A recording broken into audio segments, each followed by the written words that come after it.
हमीरपुर में योगी सरकार के मंसूबे पर जमकर पानी फेरा जा रहा है।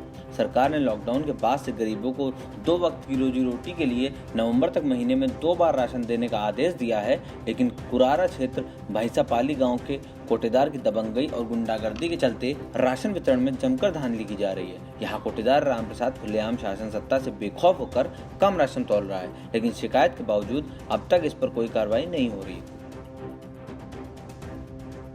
मिर्जापुर के पटरी स्थित रामलीला की जमीन पर किए गए अवैध कब्जे का मामला जोर पकड़ता जा रहा है। जहां एक तरफ रामलीला कमेटी के संयोजक अजय ओझा के नेतृत्व में गांव के लोगों ने चंडिका दर्शन करने जा रहे ऊर्जा राज्य मंत्री रमाशंकर सिंह पटेल को रामलीला मैदान पर रोककर रामलीला की जमीन पर अवैध कब्जे को दिखाते हुए ज्ञापन सौंपा। ऊर्जा राज्य मंत्री ने गाँव के लोगों को आश्वस्त किया कि हर हाल में अवैध कब्जे को हटवाया जाएगा।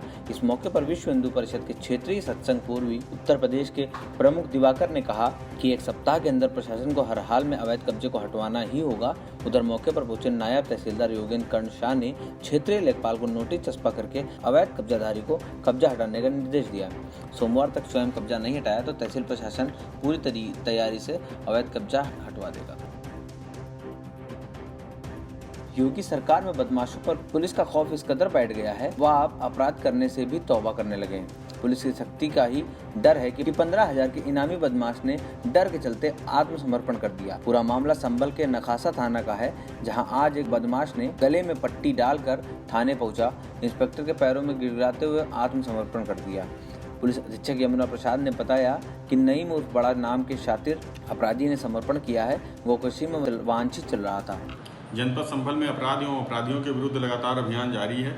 इसी क्रम में गैंगस्टर एक्ट का वांछित अपराधी जो नईम है, इसने आज थाना नखासा में आत्मसमर्पण किया है। लगातार जनपद में गैंगस्टर एक्ट के अपराधियों के खिलाफ अभियान चलाया जा रहा था। इसी क्रम में इनकी संपत्ति जो अवैध धन से अर्जित की गई है, उनकी कुर्की की कार्रवाई भी चल रही थी।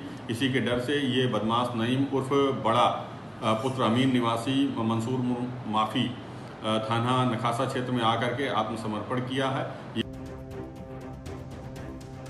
ललितपुर में बुंदेलखंड विकास सेना की बैठक कंपनी बाग में सेना प्रमुख हरीश कपूर टीटू अध्यक्षता में संपन्न हुई। इस बैठक में सर्वसम्मति से निर्णय हुआ कि मुख्यमंत्री योगी आदित्यनाथ के प्रस्तावित ड्रीम प्रोजेक्ट फिल्म सिटी को देश के सबसे पिछड़े भूभाग बुंदेलखंड में स्थापित किया जाए। बुंदेलखंड विकास सेना की प्रमुख हरीश कपूर टीटू ने कहा, चूँकि बुंदेलखंड एक्सप्रेस वे तथा बुंदेलखंड डिफेंस कॉरिडोर का काम भी चालू हो चुका है, अतः इसी से जोड़कर यहाँ पर फिल्म सिटी का निर्माण किया जा सकता है। उत्तर प्रदेश के हिस्से में एक बुंदेलखंड भी है जो बहुत शोषित और उपेक्षित है, जहाँ बहुत आत्महत्याएं हो रही, जहाँ गरीबी और भुखमरी है।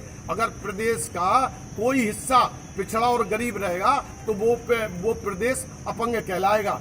तो ये जो फिल्म सिटी बनाई जाने की बात हो रही है, ये हम लोग चाहते हैं कि बुंदेलखंड में बनाई जाए। यहाँ पर्वतीय क्षेत्र है, यहाँ नदियाँ बहुत हैं, यहाँ पर्यटक स्थल बहुत हैं, यहाँ शूटिंग की तमाम फिल्मों की शूटिंग वैसे भी बहुत हो रही है। यूपी में अपराधी माफियाओं पर एक्शन जारी है। अतीक अहमद, मुख्तार अंसारी, खान मुबारक के बाद वेस्ट यूपी के कुख्यात और मुन्ना बजरंगी की जेल में हत्या करने वाले सुनील लाठी पर प्रशासन ने शिकंजा कसना शुरू कर दिया है। बागपत में रविवार को कुख्यात सुनील लाठी की 1.5 करोड़ की संपत्ति की कुर्की की गई। कुख्यात की संपत्ति की कुर्की के लिए 2 सीओ के नेतृत्व में 6 थानों की फोर्स पहुंची और कुर्की की गई। बता दें, कुख्यात राठी 2001 से जेल में बंद है। 15 जून 2007 में सुनील लाठी, उसके साथी विक्रम व वीरेन समेत 6 को जीवन कारावास की सजा हुई थी। हमीरपुर जिले से एक वीडियो तेजी से वायरल हो रहा था, जिसमें एक बीएसएफ का जवान पुलिस के साथ मारपीट करता नजर आ रहा है। जवान ने ड्यूटी पर तैनात दरोगा को न सिर्फ थप्पड़ मारा, बल्कि उसकी वर्दी भी फाड़ दी थी। पुलिस ने इस जवान पर कुछ ही दिनों में कई मामलों में अलग अलग मुकदमे दर्ज किए। उसके बाद न्यायालय से उसको जेल भेज दिया। इस मामले में जब खबर की पड़ताल की गई तो सामने आया कि बीएसएफ का ये जवान हमीरपुर के मौधा का रहने वाला है, जिसका नाम मोहम्मद शाहिद है और वो 165 बटालियन रोहिणी नई दिल्ली में आरक्षी के पद पर तैनात है। मोहम्मद शाहिद पुत्र गिन्नी ये मौदा का रहने वाला है, जो 165 बटालियन बीएसएफ रोहिणी नई दिल्ली में आरक्षी के पद पर कार्यरत है। ये 22 तारीख को इसकी ट्रकें चलवाता है, ये बालू की। यहाँ ट्रकों का चालान किया गया ARTO द्वारा। उसी दौरान कुछ पत्रकार लोग फोटो खींचने लगे, तो इसने उनसे हाथापाई मारपीट कर लिया, कैमरा छीनने का प्रयास किया। उस संबंध पत्रकार द्वारा इसके विरुद्ध मुकदमा लिखाया गया।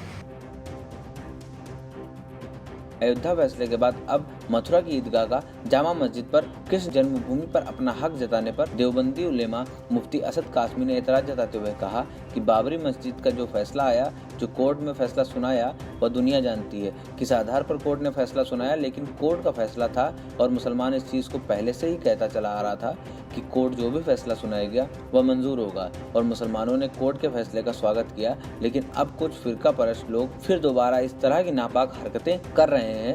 अब वह मथुरा के अंदर ईदगाह और शाही जामा मस्जिद पर भी अपना हक जताने लगे हैं और उसको श्री कृष्ण जन्मभूमि बता रहे हैं। तो ऐसे लोगों को मैं कहता हूं कि यह देश के हमदर्द नहीं। तमाम ही उम्मत मुस्लिमा इस चीज़ को कहती चली आई थी कि कोर्ट जो भी फैसला सुनाएगा वो हमें मंजूर है। तो सुप्रीम कोर्ट ने जो भी फैसला सुनाया, तमाम ही उम्मत मुस्लिमा ने उसको माना और उसी के ऊपर अमल किया। लेकिन अब कुछ फिरका परस्त लोग जो है मथुरा के अंदर जो शाही जामा मस्जिद है और ईदगाह है उस पर भी अपना हक जतलाने लगे हैं और उसको श्री कृष्ण जन्मभूमि बतला रहे हैं। तो सबसे पहले तो मैं अपने देशवासियों से ये बतला दूं कि ये देश के वफादार नहीं हैं, ये मुल्क के वफादार नहीं हैं, बल्कि मुल्क के अंदर इंतशार पैदा कराने वाले लोग हैं।